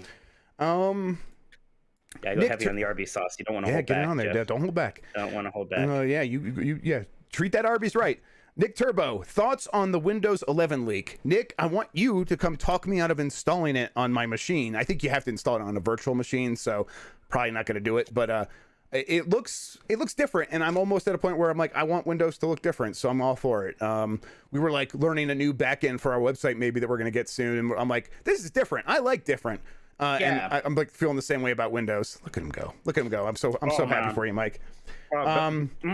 Last question. Nick Turbo asks, Jeff Ballin when? And he's referring to reading the Ballin book. And I found my Kindle and officially started reading it. And I started reading it. Started reading to my daughter, and she said, "Can we read something different?" And so I'm like, "Well, I can't. You can. I'll read you something different, but I got to read this." And she's like, "I'm so sorry for you." But yeah, it's I can't believe you've done this, Nick Turbo. I can't believe you've done this to me. I guess for people that haven't been watching, I said I would review the Balan Wonderworld novelization, which exists. It's a thing that is real in this world that you live in. This world. Also, there is a book of Balan Wonderworld, and I said I would review it if someone bought it for me, and Nick Turbo gifted it to me, and now I have to read it. So that was a mistake. That was a poor choice. All right, well, we're gonna take a quick break. We'll be right back, everybody, right after this. All right. So, hello YouTube, how's it going? If you're watching live, go ahead and give us a thumbs up. We're gonna talk about a few games we've been playing. Again, if you have any questions about news, stuff like that, you could always send a super chat. We'll get into that stuff. But we're gonna get to the game section real quick. I've been playing Game Builder Garage. Mike's been playing a few other things. We'll talk about that soon. Is it ungrateful that I complained you didn't get me a drink? No, I think you're fair. I think you're in the right there because you got to get a drink. I gotta wash. In fact, I have to get one right now. I gotta wash this down. Go ahead. Yeah, we're on break. I'll talk to chat here for a second. This world isn't real, Eric G says. Yeah. Child abuse. Reading the ballot book to my kid. Please don't tell protective services. Please. Silent Hill, quality control. We've been talking about it the whole show. We're not believers, but we are ready to be proven wrong. Absolutely ready to be proven wrong. I don't think our E3 skit is up on YouTube anymore. I think you have to go watch the... You know what? It is. It's unlisted on my YouTube channel. It's not the final version, but it's pretty close. And if you don't want to go find it in the Twitch VOD, I'll put a link to it in the Discord. So if you're in the Discord, go to discord.gg/gamemess, and I'll post it to the server news thing today when I'm done here. I'm ready. Okay. Any update on Jeff's book report? I'm reading it. I'll have something to say soon. Hot Tub Ballon reading win. No, thank you. Because he's laughing, he's muted. That's funny. All right, so I'm gonna cut all these out, and then yeah. All right, we got all of the questions from the Discord. Okay. Let's see here. Yeah, make RGT read it. Okay. We're back. We've been playing some games a little bit. E3 is over. Actually, the thing I most want to talk about maybe is one of those demos that have been coming out from E3. There was a lot of stuff on Steam and a lot of stuff on Xbox. And I don't think there's any one good way to find the stuff on Xbox. I wonder if they made a portal or something to find all those demos. But when I went looking, I wanted to play Tunic, and I just looked up I searched Tunic on the store. But the demo was live, and I played it. And Mike, it's a pretty good game. It very much is a take on Zelda, but it's also a Soulsborne game. It is definitely 100% a Soulsborne. Oh no, you're doing it's the Dark Souls of Zelda. Yes, I know. And people can get mad, but when they play it, they're gonna be like, okay, no, they're really just making one of those. And there's bonfires and things like that. And you're gonna go fight the enemies, and the enemies are super hard, and they're supposed to be hard. And getting to the next bonfire is the game. It's you got to challenge yourself through this section to learn these enemies, and they're super difficult. And once you get past them and you get to the next bonfire, that is the progression. That's what this game's going to feel like. And yeah, I like it. It's really good, but it is almost incongruous with the way it looks. It looks so cutesy. So for people who don't know, Tunic is a game where you play as a little fox, and you have a little shield and a little sword, and it's isometric, and it's cute flat shaded graphics and stuff like that. And it looks adorable. And then you go play it, and it's brutal. It's brutally hard. Okay, so for audio listeners, Mike got the perfect circle curly fry that is just concentric rings. It's it's the Elden Ring. We found the Elden Ring, everybody. I was thinking Dreamcast for some reason. Yes, it looks a lot like the Dreamcast logo. Yeah. So wait, how do you when you get one of those like that? How do you go about eating it? Are you just gonna bite it, or are you gonna pull it apart? Like a cookie. Yes, it's like a cookie. Perfect. This is hitting pretty good right now, by the way. I am sure it looks delicious. Okay. And then what else? Oh, I've been playing Game Builder Garage. I guess to finish up Tunic. Tunic's cool. People should go play the demo for themselves. It's not very long, except for you're gonna die a lot. So just learn the spinning octopus enemies. Once you sort of learn their pattern, you'll get through it. And yeah, you get on the other side of a dungeon, and the demo ends. And I'm like, oh wow, I succeeded here. That felt nice. And so it totally has that Soulsborne sort of satisfying flow. And then Game Builder Garage. I've decided. Are you a master game developer yet? Yeah, you know what? I was I'm getting sick of it. These developers aren't making enough games for me to leak. I'm just going to make my own and start leaking those instead. It seems like it might be a very good way to learn how to make games. Basically, I think it's Nintendo teaching you lessons about how game programming works. Visualize game programming, and that I'm pretty sure, I don't really know, but I'm pretty sure that's how stuff like Unreal works. So I think a lot of the lessons you learn here will apply in many of the game toolkits that you can get right now, and that's pretty cool to me. I think that's pretty cool. I'm not very far into it. I'm still much in the hand-holdy part, but my understanding is they hold your hand less and less and less as you go through lesson to lesson to lesson, and then eventually you're going to get to a point where they're go crazy and make your own thing. And I'm I have some ideas already, and I'm I wonder if that's possible in this. And it seems like looking at the games that people have made, a lot is possible in this, and that's pretty impressive. So, like, how do you make your own assets? Like, are you making pixels? Are you making 3D models? Like, how does that work? so I think you can make your own 2D assets. I don't think you can make your own 3D models though, and that's one of the limitations here. But they have some, like, you know, they have sets in the game that you could choose from. And so you'll be choosing from those assets that already exist. And the hope is either they will let people begin to make their own 3D models, or they'll release more sets down the line or something like that. But most of the stuff is just going to look pretty similar because of those limitations. And I'm sort of okay with that. I just want to mess around here. Like, I wouldn't want to make like a full game in Game Builder Garage. I would want to like prototype some ideas. But if like you're going to take these ideas and then try to make something, go get Unreal and do it yourself there, and then sell the game. Like, if you're making something, go make something real. I remember when I was like 16, I felt like everybody was like, all my friends like had their RPG Maker game that they were going to make, and they were going to make their own Final Fantasy 6. Right? Yeah, like exactly. Yeah, and Javier in chat says it's free real estate, except for it's ideas, not real estate for Nintendo. Yeah, but basically it's free real estate for Nintendo, where you're just going to give them ideas and then they'll turn those into actual games later. So yeah, but yeah, I'm really set. Like, I was like waiting until E3 was over to play it, and I started up a few nights ago, and I'm like, okay, I'm going to play through this whole thing, and then I might try to actually go get Unreal and try to make a game after that and see how that goes. So. That's fun. But that's what we're doing. We're becoming game developers. And notice I said we. Like, I am. Yeah, totally I noticed. Oh yeah, I know. Yeah, absolutely. Too. Yes, absolutely. I totally see what's happening here. Absolutely. Coattailing it. Coattailing it. Yeah. Mike, do you want to take a break from eating to answer some questions about some games real quick, or do you want to finish your sandwich? If I must. What have you been playing? Well, first we got a couple super chats. Let's do that. Cosmic Pro says, "Much love, Mr. Grubb and Mike. Hellblade 2 development? ? So asking about where it is. You talked about this a little bit, but 2023 is what it's on track for, right? Yes, 2023 is what Microsoft believes right now. Yes.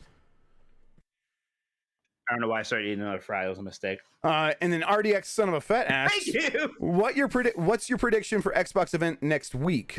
I don't. Is there an Xbox event? They did say something about next week. I don't remember what they said though. I haven't been paying much attention. I don't think if they're going to have something next week, it's probably not going to be major. I know there's a Windows event next week. They're doing that Windows 11 reveal on the 24th. Maybe that's more what it is. Like, maybe we'll hear some more things about PC gaming, but it's not like I don't think they held anything back from E3 for this. No, and they're not going to talk about anything like that yet. Like, and they've like begun rolling out like their marketing for the rest of the year. Like, 6 big, or not exclusive, but like 6 big day one Game Pass releases coming between now and the end of the year, and it's Back for Blood and this and that and that. And so things probably aren't going to change too much in the next week. So I don't have huge expectations for anything that Microsoft will announce next week. Yeah, he clarifies there's a dev event next week. Oh, okay. I don't know. I don't know what to expect from that. I haven't heard much. Thank you for clarifying, RDX Son of a Vet. And then yes, for my games, I've actually, so you said you were playing that another Metroid 2 remake. I'm actually playing Metroid 1, the version that's on Switch.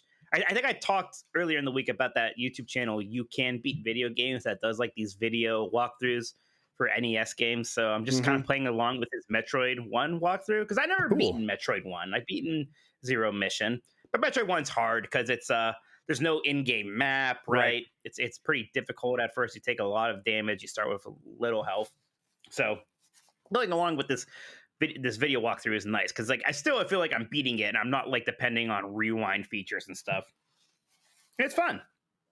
Tell you what, they nailed the atmosphere and the mood from the very beginning on that series. Like, Metroids are actually even scary in that version. Like, absolutely. Yeah, for sure.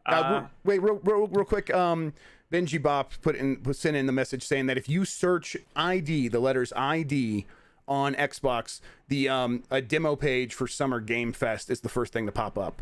So I think that's on Xbox. Let me see. Yes, on Xbox. So if you want to find that page of all the demos, that's the best way to find it. Just type in ID in the search bar.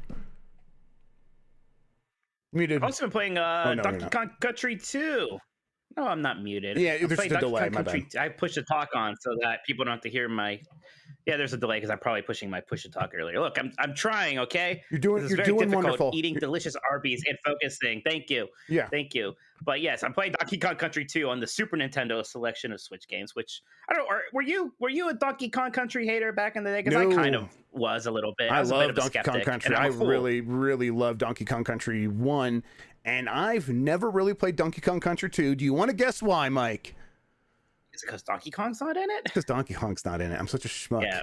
Well, to be clear, I think everyone thinks Donkey Kong Country 2 is better. I am well aware of that now, and I've always kind of like, I'm like, I need to just get over this stupid thing. I just really like Donkey Kong. I'm like, I like that character a lot. I wish I could play as him, but whatever. I know Donkey Kong Country. Yes, Trixie Kong's fun. Yes, yeah, I need to just play it. The game's very good. Turns out, everyone's right. Like I played it when it came out, but never got very far because it can be difficult and all that. But also, all-time great soundtrack. Oh my gosh. Fantastic stuff. Then for slightly newer games I was playing, I think I talked about this. I started Final Fantasy VII Remake just to check out the PlayStation 5 stuff, but I'm just playing that game again now. Wait, is this not Intergrade? Gosh.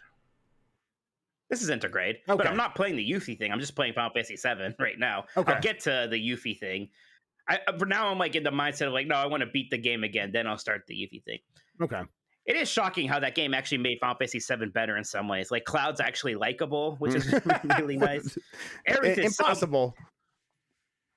Right. Aerith is just so darn likable and cute and adorable that like I'm actually hoping they don't kill her off this time. Like just come on. Yeah. Let's let her live now. If you're gonna start changing things, like enable, at least make her savable. Like make her savable, because I think that would be a really cool thing. If it's like pretty hard to do that but possible, that would be interesting. Right. Yeah. Well, I don't think you can actually make it a choice the way these games are. That would be too big of a thing. That'd be too big of a split, Jim. I think it has to be. You're an idiot and your ideas are bad, but I like how you talk. I don't give a shit about Final Fantasy. Yeah. I know. Yeah. You can't actually do it. But if this version of Aerith dies, it'll hurt me much more than her dying in the original ever did. I'll be honest. Yeah. And then anything else, or should we get out of here? Yeah, that's it. Let's get out of here. Yeah, let's let Mike finish his Arby's, everybody, and you're all gonna go get Arby's right now, and then that was a classic Gamesbeat Decides moment. Chris showing up with the food. I my other brother hit me with an RKO. My younger, much better brother brought me delicious Arby's. I think, and Mike's right in the middle, and he's not good or bad. He's just Mike. So yeah, you can see how that whole spectrum exists. Apparently, I'm out of sync now too. I think I want to blame the push to talk, but we can blame the Arby's if you have to. Yeah, the Arby's is just so good; it's breaking dimensions. Yeah, I think let's blame the Arby's, and it's worth it though. We accept the delay for getting the Arby's. Everybody, we're gonna get out of here. Let me I gotta turn off the thing, and then I'm gonna turn on the music, and we're gonna do the outro. All right. So that was a good episode. I think we learned a lot about ourselves and each other, and I think we'll and I realized that I'm gonna probably get Arby's again today, and I'm okay with that. Sino Dragoon just said there's no Arby's in his country. Let me know what country that is. I'll talk to them once we're affiliated. I'll get that going. Thank you everybody for tuning in today. I think it was fun hanging out with y'all. Listen, no one convinced us about Kojima, but I will be happy to be wrong. If this is real, if that's really what's happening, I will be ecstatic, because I love more than Kojima's games. Kojima's marketing is god tier stuff that I can't get enough of. So I hope that it's real. Absolutely. Mike, what are you gonna do this weekend? You got anything happening? Well, it's Father's Day. My father had knee surgery. He's not feeling super great still, so I think we're doing our thing next weekend with him. Right? Father's Day is this weekend. I'm not making that up. I think I'm going to go, because I'm old now, I think I'm going to the driving range with a friend. We're going to work on our swing. Ooh, that sounds like fun. Yeah. I think we're going to watch another old episode of Columbo. So those are my exciting plans for this weekend. Mike, that sounds like a wonderful weekend to me. I would love that. I would love all of that. I actually have my mother-in-law and my sister-in-law are coming into town tonight. So I'm going to go clean the bathroom that they're going to use. And then I am going to make sure that the bed is set up. They have beds, which I got the air mattress actually right here in my office. I'm looking right at it. One of them could sleep there. I put a TV in here for him and everything. And then I got to go to the airport and actually pick him up tonight. And so nice. I actually really like driving out to the airport. It's way out on the side of Denver, like in the middle of nowhere. But driving to the airport is fun. I don't know what it is. Like going... Yeah, like going into like the weird. Also, Denver Airport is there's a lot of conspiracies around it because it looks like an alien like UFO landing site, and so it's always fun to go there and check that thing out. And it's got crazy pictures inside it. You know what I forgot is AJ, my other brother. He got a puppy yesterday. I'm gonna go visit that thing. It's a golden retriever puppy. Gonna have fun with that. All right, Mike. Where can people find you on the internet? Find me on Twitter at Tolkoto, TOLKOTO, and check out 90s Disney, my 90s Disney podcast at 90sdisney.com. And I am Jeff Grubb on Twitter. I am Jeff Grubb on Twitch. And come to our Discord, discord.gg/GameMess. All right, everybody, have a good one. Until next time, take care of yourself and goodbye. Bye.